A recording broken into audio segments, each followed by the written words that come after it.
มีแต่ให้กับทั้งอาจารย์กับทั้งช่างเพิ่นไล่เบิ่งแหละ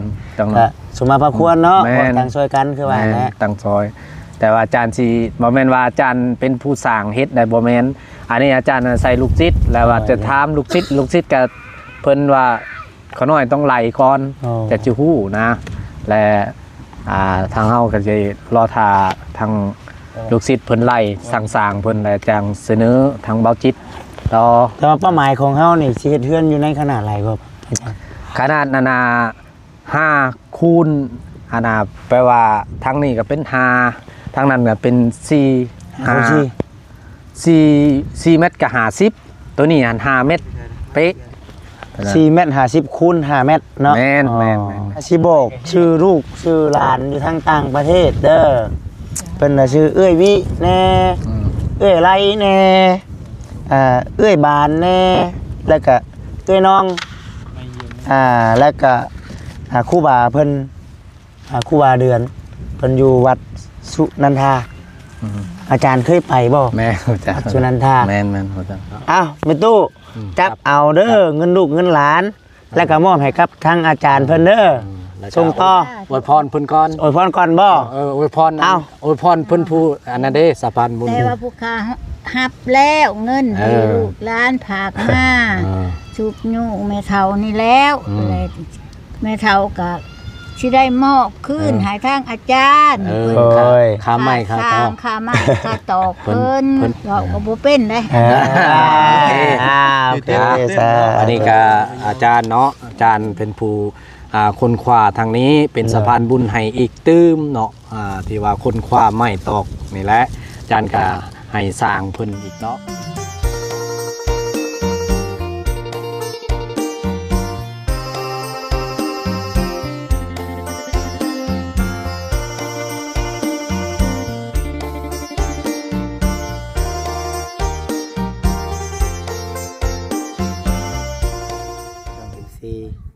ทุกท่านเนาะ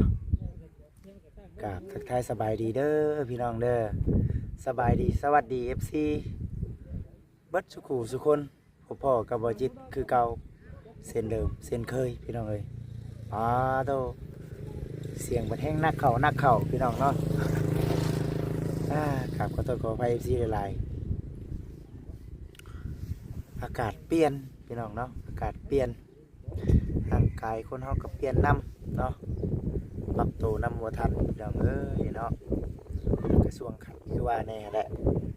เบิดไข่คือทั้งคอบาดนี้พี่น้องเอ้ยเนาะกักแน่ดีนี่พี่น้องเนาะโอ้ยเนาะลมแท้นี่พอจิตเองเนาะมาเพื่อนไม่เท่าคูณมานี่ได้ครอบครัวที่ว่าไล่ผู้เป็นแม่เนาะอยู่คนเดียวนั่นแหละซีหลายๆท่านก็คือซีทราบกันดีเมื่อนี้นะทั้งบัจิตและกับพร้อมด้วยกับทางทีมงานได้มามอบเงินพี่น้องเลยเนาะให้ครับค่าไม้จำนวนเงินกับทั้งหมดทั้งมวลนะ7 ล้านแต่ว่าเมื่อก่อนนะทางบัจิตเป็นให้ไปแล้ว2 ล้านเนาะอีกแล้วพี่น้องเนาะ2 ล้านวันนี้บัจิตเองก็สิเพิ่มไปอีกเนาะพี่น้องเนาะก็พอดีว่าเบิ่งบอกชื่อก่อนพี่น้องเนาะบัจิตเองก็เสียวเงินนั่นแหละพี่น้องเนาะที่ว่าทางผู้รักผู้ใหญ่เพิ่นมอบหมายให้นะพี่น้องเนาะ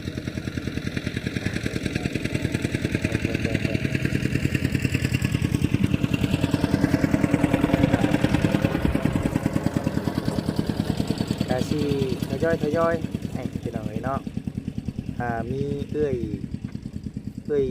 วิเนาะเอ้ยวิเอ้ยไรเนาะเอ้ยบานเอ้ยน้องเนาะแล้วก็มีทั้งครูบาเนาะครูบาเดือนพี่น้องเนาะอยู่วัดสุนันทาพี่น้องเพิ่นได้สมทบกันเข้ามาบ่จิตเองก็สิได้มอบให้กับทางสร้างเพิ่นพี่น้องเนาะสร้างเพิ่นให้ได้ ค่าไม้นี่แหละแต่ว่าในเรื่องค่าสร้างเรื่องสิว่าจังไดล่ะพี่น้องเอ้ยเนาะเรื่องไม้เส้นสังกะสียังเลยพี่น้องเอ้ยเนาะตัวนี้เนาะยังอยู่สิมีหยังแน่เพิ่มเติมนี่ก็สิไปถามไทยเบิ่งกับทางอาจารย์เพิ่นก่อนเนาะพี่น้องเนาะสิเป็นจังไดพี่น้องเอ้ยเนาะ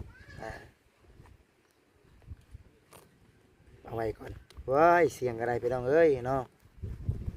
คืออาชาพี่น้องเอ้ยก่อนอื่นก็ขอขอบคุณเด้อเนาะทางเอื้อยเนาะบ่สุขคนที่ให้ทางบ่จิตเองเป็นสะพานบุญให้แล้วก็ทางครูบานำแล้วก็ FC ทุกท่านเนาะที่คอยให้กำลังใจพี่น้องเอ้ยกับทางแม่ตู้เพิ่นขอให้อยู่ดีมีแฮงเด้อเนาะอาชาพี่น้องเอ้ยไปเบิ่งไปชมน้ำกันทางแม่ตู้เนาะแม่ตู้เพิ่นก็อยู่หั่นแหละพี่น้องเอ้ยเนาะเด้อผิงแดดอยู่นะพี่น้องมันเป็นสีหนาวๆพี่น้องเอ้ยเนาะเป็นสีหนาวๆตัวผมด้วยทางทีมงานเฮาสบายดีแม่ตู้เอ้ยสบายดีสบายดีครับสบายดีแน่ส้มซื้ออยู่บ่ฮะส้มส้ม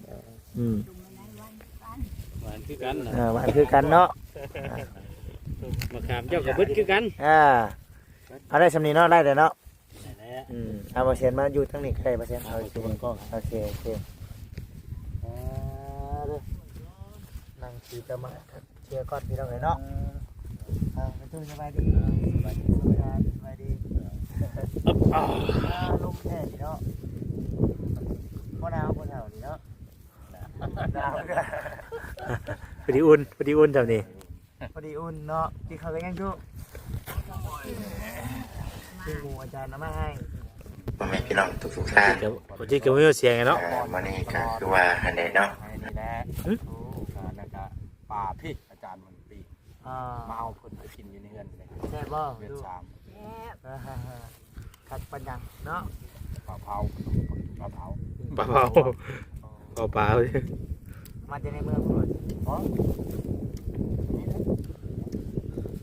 ปล่าไปน้องครับน้องจิตมาเนี่ยแหละสบายดีเด้อสบายดีเด้อไม่ตู้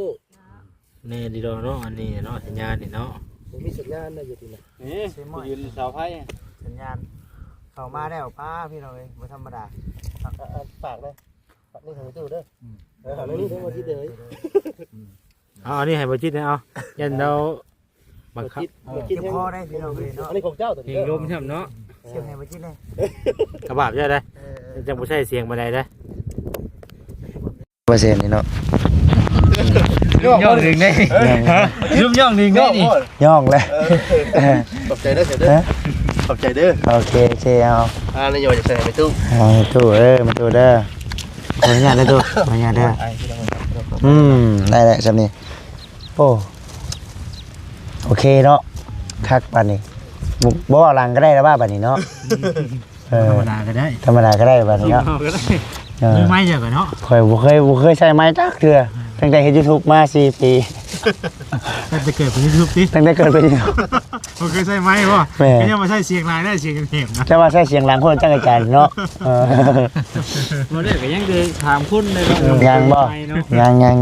ข่อยบ่จิตบ่คำถามคุณมีเนาะเอานี่ดิโอ้คันมีเงินข่อยชื่อเองก็ได้อยู่คันมีเงินน่ะจะต้องเสียงแหบคือข่อยนี่เพิ่นจังให้ใช้ไม้นี่เห็นบ่ไม่ให้เชื่อหรอกดิแม่นเอาถือว่าเมื่อนี้ก็ถือว่า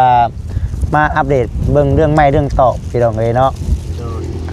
ครั้งอาจารย์กับทั้งลูกศิษย์ลูกหาเพิ่นเอามาครบไปแล้วเนาะอาจารย์เนาะมาครบแล้วเรื่องไม้บัดนี้คืออยู่ในขั้นตอนยังก่อนอาจารย์บัดนี้นะเพราะว่ามันมีอยู่3ขั้นตอนเนาะแต่ว่ามาถึงอันนี้ก็เป็น2ขั้นตอนแล้วเนาะขั้นตอนที่1ก็ถือว่า อันนั้นเฮาเฮ็ดเสาเนาะ โอ้ แม่นบ่เสาเนาะ เสา เฮาเฮ็ดเสาแล้วก็จ่ายไปแล้วเท่าใดก็ 2 9แสน เนาะ 9แสน 9แสนเนาะ แล้วก็แม่น บ่ใช่ในล้านหนึ่ง แล้วเพิ่นให้ล้านหนึง แล้วครั้งที่2นี่ก็ครั้งที่2แล้วนี่ครั้งที่2นี่ก็มาจ่าย5ล้านพอรวมมัน7ล้านเนาะอันนี้เป็นครั้งที่2 ครั้งที่2เนาะ แม่นเนาะเป็นระยะแต่ว่าวิทย์ช่วงนี้แหละก็สิเว้าเรื่องเกี่ยวแก่กับสร้างเพราะว่าสร้างนี่เฮายังทันได้เว้าเนาะเพราะว่าเฮายังสิได้ถามสร้างอีกอาจารย์สิถามสร้างเพิ่นสิไล่การปลูกสร้างการตัดกันหยังแหละก็วิธีของเพิ่นนั่นแหละวันนั้นซะ แต่ว่า เพิ่นไล่เป็นสิได้ โดยขั้นตอนต่อไปนี่แม่นเฮาต้องฮู้ค่าสร้างก่อน แม่น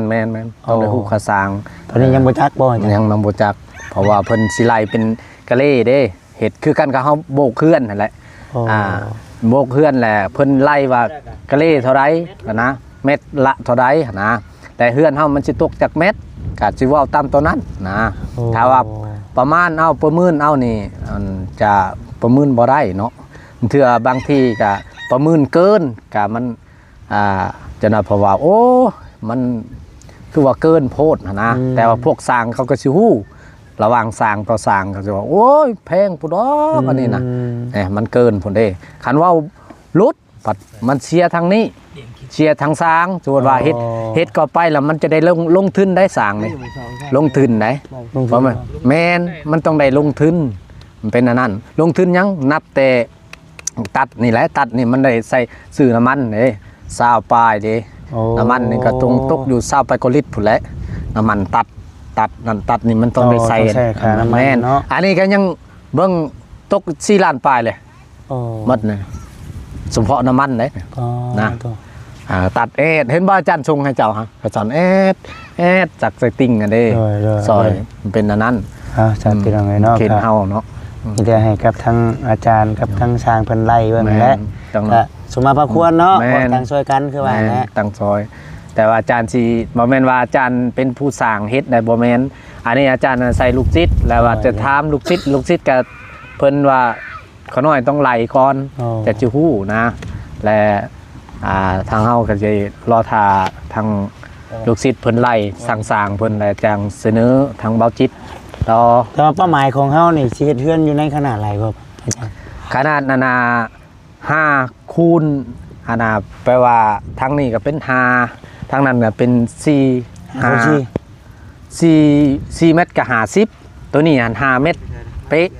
4เมตร50คูณ5เมตรเนาะแม่นทางนั้นขนาดนั้นอยู่ในเฮือนใน2ห้องมีซานพร้อมนี่พลังเฮาอะไรเฮาเต็มลงไว้เป็นอันนั้นขนาดนั้นก็บ่ใหญ่แล้วก็บ่น้อยพอดีเนาะแม่นพอดีพองามจังซั่นแหละแต่ว่าเฮาสิแจ้งตืมอีกนี่มีแต่ว่าขั้นตอนที่2ที่1คือ5เสาที่2นี่ก็ถือว่าไม้กับแป้นเครื่องอุปกรณ์ที่ว่าสิปลุกสร้างของเฮือนนั่นแหละถือว่าครบจำนวนนี่มีแต่รอท่าจำนวนราคาสร้างเนาะสร้างที่ประกอบเฮือนอะไรสิปลุกว่านั้นซะเนาะโดยอาจจะแจ้งกำลังเฮาซะเด้อมื้อนี้ก็สิมาจ่ายเงินค่าสร้างเพราะมันค่าไม้เนาะค่าไม้ค่าสร้างนี่ไรยังบ่ทันได้ไล่พี่น้องค่าไม้ทั้งหมดทั้งมวลน่ะ7ล้านเนาะแม่น7ล้าน7ล้านแต่ว่าบ่แซงเพิ่นจ่ายแล้วกินนี่2ล้านเนาะชุดก่อนน่ะเดี๋ยวทางช้างเพิ่นขอทุนเนาะขอทุนไอ้นั้นแต่ว่าเฮาก็ไล่ร่วมเดียวกันกับค่าไม้หั่นแหละพี่น้องเนาะรวม7รวม7แล้วสุก่อนหันเพิ่นจ่าย2โดยแล้วก็มานี่เพิ่นก็สิยังเหลือ5แล้วทางบ่แซนเพิ่นให้2ล้านแล้วเนาะโดยแล้วก็ทางบ่จิตอีกสิมาประกอบอีกนะภายในบ่แสนเพิ่นนี่จ่ายไปแล้ว4ล้านแล้วเนาะแม่นเป็น4ล้านแล้วเป็น4ล้านกระตุจุดก่อนแม่น4ล้านมื้อนี้บ่จิตต้องจ่าย4 5 6 7เนาะ3มาจิตสิจ่ายเพิ่นอีก3ล้านเนาะให้มันได้7เนาะแม่นให้ได้7พี่น้องเอ้ยถือว่าครบจำนวนเครื่องเรือนโดยแม่ตู้มื้อนี้น่ะสิบอกชื่อลูกชื่อหลานอยู่ทางต่างประเทศเด้อไป พิ่นน่ะชื่อเอ้ยวิแน่เอ้ยไรแน่เอ้ยบานแน่แล้วก็เอ้ยน้องแล้วก็ครูบาเพิ่นครูบาเดือนเพิ่นอยู่วัดสุนันทาอาจารย์เคยไปบ่ แม่ฮู้จัก วัดสุนันทา แม่นฮู้จัก อ๋อก็คือว่าแหละเนาะเพิ่นก็ลูกหลานอยากช่วยสมทบกันเข้ามาพี่น้องเอ้ยเนาะสมทบกันเข้ามานำทางบ่จิตนี่แหละยังบ่พอหยังก็บอกเด้อว่าซั่นก็จังว่ากันว่าซั่นน่ะนะแต่ว่าปัจจุบันนี้ก็คือเฮาเว้านั่นแหละพี่น้องเอ้ยยัง เป็นได้บ่เป็น เด้ให้อันนี้เฮาก็ได้เอานี่ บ่เปล่าหลังนั้นเอาอย่าง อันนี้เอาบาสรีแคปกล้องให้อาจารย์เพิ่นเลย บ่ตั้งนั้นก็ได้บ่เป็นหยังรถบาสรีได้อยู่ดอก บ่นี่ชื่อเลยเนาะ แห่งคักสบาย เอาในนั้นก็ได้ฉันเนาะ ได้ผมมีปัญหานี่เห็นละเอียดคักนี่ ได้บ่ ครับ บ่เห็นอาจารย์เด้ ฮะ พักไปเห็นเนาะบาสรี อันนี้เห็นเลย เห็นบ่ ยังมาอีกอาจารย์กันมาจากไหน บ่เห็นเลย หัวขาดแล้วอาจารย์เลย ฮะ หัวขาดได้ หัวขาดบ่ โอเคบานนี่เอาถ่ายเป็นนานาหลักฐานน้ำกันพยานน้ำกันพี่น้องเนาะ ไม่ตุกอาจารย์ไม่ตุก นี่อาจารย์คนนี้นำนี่เนาะ เอาว่าแล้ว บอกเลยเนาะ ก็คือว่าแหละก็จะได้มอบให้แต่ว่าในเรื่องกระช่างทั้งแต่เฮาเองยังบ่ทันมีเทื่อแล้วก็ค่าสังกะสียังในตัวนี้เนาะอาจารย์เนาะสังกะสีแน่แล้วก็ไม้กระจาดไม้กระจาดแล้วก็ไม่เส้นนี่มีบ่อาจารย์หรือว่าต้องไล่ต่างหากตัวน่ะ เห็นตัวใด ไม่เส้นไฟฟ้า ไม้18แม่นต่างหากยังเพิ่นมี ตอนนี้ยังบ่ทันมีเนาะ นี่ยัง18ยัง10เซนไม้18ไม้18มาพี่น้องเอ้ยเดี๋ยวสิลองไล่เบิ่งไม้18ไม่ใช่ผาเนาะ แม่น ไม่ใช่ผาไม้กระจาดสังกะสีค่าสร้างยัง3-4อย่างเนาะ แม่น ยัง3-4อย่างแต่ว่าในเรื่องเฮือนนี่เขาสิปลูกไปบางนี้พี่น้องเอ้ยเนาะแต่ว่าทางอาจารย์เพิ่นก็ได้บอกกับทางเขาเจ้ามาคูณขึ้นแล้วพี่น้องเอ้ยเนาะคูณขึ้นให้เขาเจ้าคูณขึ้นฟรีบ่อาจารย์ แม่น อาจารย์บอกเพิ่นแม่นบ่ แม่นบอกว่า เนาะไอ้ตู้เนี่ยได้บอกเขาเจ้าอยู่บ่ บอกนำกันนี่แหละเอานี่แหละบอกแล้วก็ใครเอามาเฮ็ดเพิ่นก็บ่ เฮ็ดให้แม่ตู้แน่ติโดยเอาซะพี่น้องเอ้ยเฝ้าหลายแล้วจังได๋แม่ตู้นั่งพิงแดดร้อนเพิ่นอย่างนี้เนาะบ่หนาวไม่ตุกบ่หนาวมันคือใส่เสื้อแขนยาวแท้ ใส่เสื้อนั่งครับเนาะก็อันนี้ก็เป็นเงินของทางเอื้อยๆเพิ่นเนาะแล้วก็ทางครูบาเพิ่นนำแน่แหละบ่จิตมาสมทบกันเพราะว่าเฮาโดนๆคือเฮาเอามาให้นะก็เลยได้แจ้งชื่อของทาง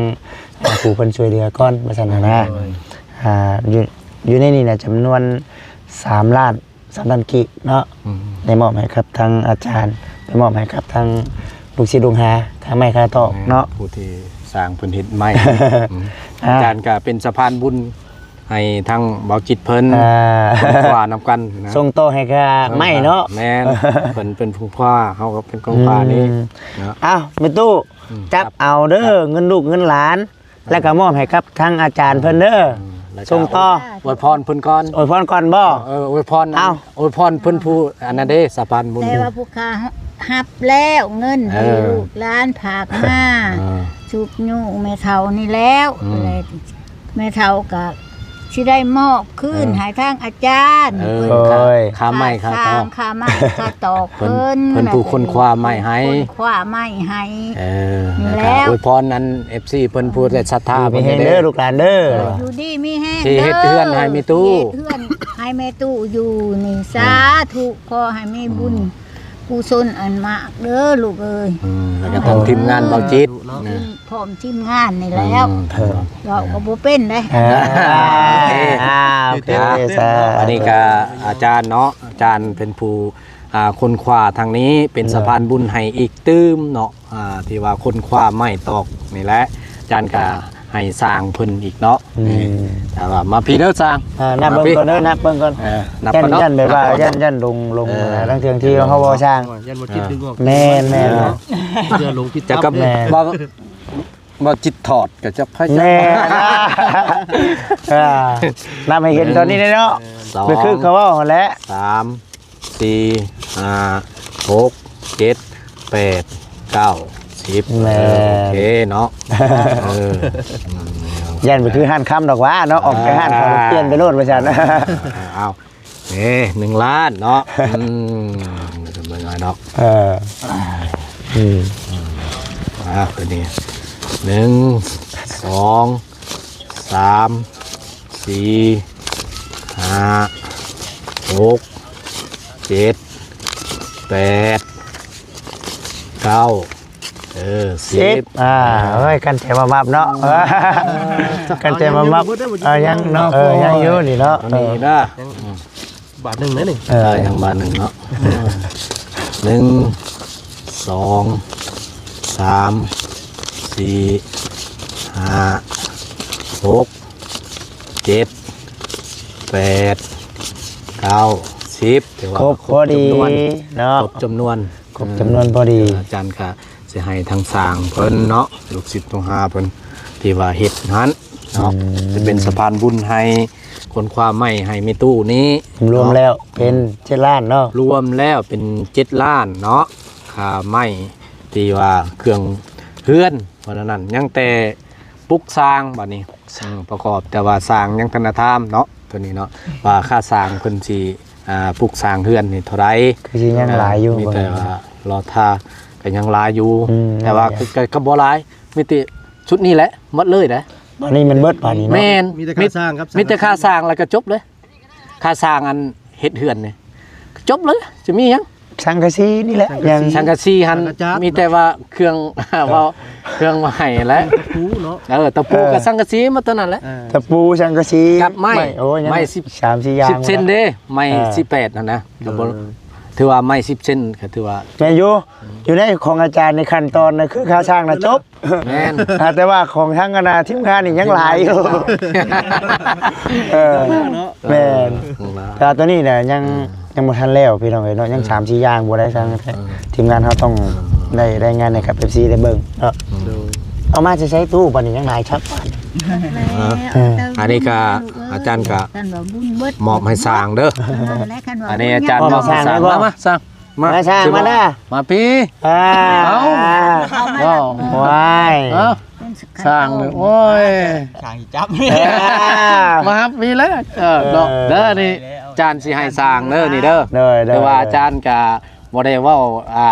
กำหลอกกำไรยังได้อันนี้อาจารย์เป็นสะพานบุญให้แต่ว่าทางเบาจิตเพิ่นบอกโอ้ยอาจารย์อันหาอาจารย์เป็นบุญทานนี่หาแน่ผู้ใดที่เฮ็ดไม้ให้แล้วอาจารย์ไปว่าให้แล้วก็ เราเล่นให้ แล้วแลนให้แล้วก็เฮ็ดแล้วก็มีเท่าใดแล้วก็เพิ่นเอาเงินมาให้แล้วก็อาจารย์ก็ไปให้สร้างเป็นผู้อาจารย์เป็นผู้เบิ่งไม้เบิ่งตอกให้ เล่นเต้นให้เนาะ นี่แต่ว่าบ่แม่นว่าอาจารย์เอาเปอร์เซ็นต์หรือว่าอาจารย์เฮ็ดบ่แม่นเด้อนี่อาจารย์เป็นผู้สะพานบุญให้เพิ่นต่ออันนี้ค่าสร้างเพิ่นถือว่า7 ล้านสำเร็จเสร็จสิ้นเนาะสร้างเด้อ สร้างไม่ ฮอดลูกฮอดเมียได้ ฮอดแน่ เป็นลูกน้องได้ติ เนาะมื้อนี้เนาะได้7 ล้านแล้วมื้อนี้เนาะ สิ้น เอาก็นั่นได้ตู้เลยเนาะแต่มีแต่ว่าเดี๋ยวประจิตเองสิถ่ายไม่ตอกของร้านนี่แหละให้ครับ14ลูกหลานได้เบิ่งเนาะนี่คือเงินแม่ตู้เพิ่นตอนนี้ไม่ก็กำลัง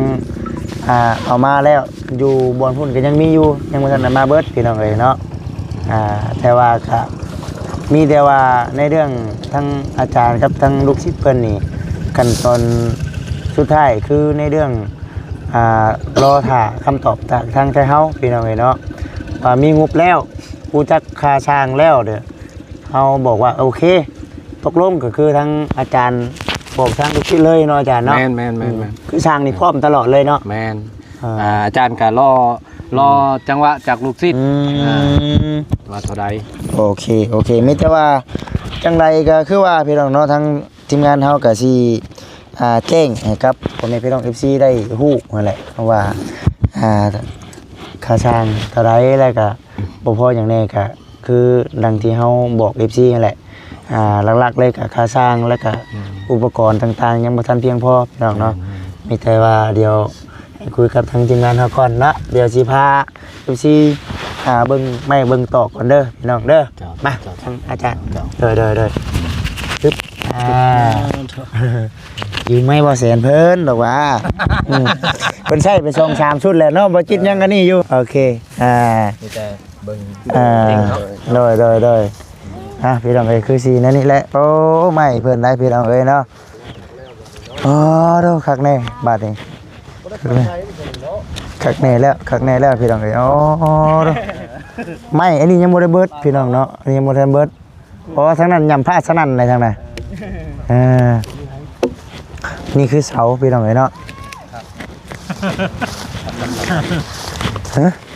เฮ้ยบ่เป็นหยังข่อยอยู่ใกล้อาจารย์อยู่กินได้จังได๋กินได้จังได๋อยู่ใกล้อาจารย์อยู่ว่ะบ่ได้ไอ้ติไอ้ให้แล้ว ไอ้ผิดอ่ะผิดบ่กินได้มากนึงเพราะอาจารย์เพิ่นบอกได้นี่เนาะบอกว่ามันกินอะไรมันสิฮู้สูตรเด้อเอาฮู้สูตรนำอาจารย์นี่เด้อาจารย์ว่าผักเชิมแม่นบ่อาจารย์ผักเติมกิน2ได้ย่ะผักเชิมใช้เกลือแล้ว ผักเชิมใส่เกลือใส่หน่อยก็ยำเลยลองลายเลยครับเหยียบท้องช่วยโอ้แซ่บจ้ะบ้านก็เอาควันเซาะแล้วก็ลอกกาดไปเนาะอาจารย์เนาะนี่เนาะเสาเพิ่นนี่ไม่เชือกงามได้พี่น้องเอ้ยแข็งอีกไม่เชือกน่ะเลื่อยก็บ่เลื่อยก็ยากชับอันนี้นะไม่นี่นะมันแข็งเนาะอาจารย์สิแนะนำนี่แหละใครดอกอาจารย์ดูนี่ตอนแรกมันบ่ฟังอาจารย์เพิ่นบอกอยู่พี่น้องเอ้ยเนาะเพิ่นบอกเพิ่นสะพานบุญให้ทางทีมงานบ่ติดเพิ่นนี่แหละทางซอยแม่ตู้เพิ่นเนาะแม่นซอยเพิ่งกินเครื่องยาก็มีอาจารย์นั่นแหละดีแล้วอาจารย์ดีแล้วเครื่องกินมาแต่สวรรค์อาจารย์มาแล้วให้เพิ่นคงกินแซ่บๆบัดบ่เคยกินบัดปั่นกันกินช้าเนาะใหม่เป็นยังต่างๆเพิ่นโดยมาดอกอาจารย์ละก่อนโดยโอเคอาจารย์เด้เนาะเป็นจังหวะกันเด้ออาจารย์เด้อสบายดีโดยพี่น้องเอ้ยเนาะคือสิประมาณนี้เดี๋ยวสิไปถ่ายเบิ่งเฮือนเขาเราก่อนพี่น้องเอ้ยเนาะทั้งช่างเฮานี่พร้อมตลอดเนาะช่างเนาะ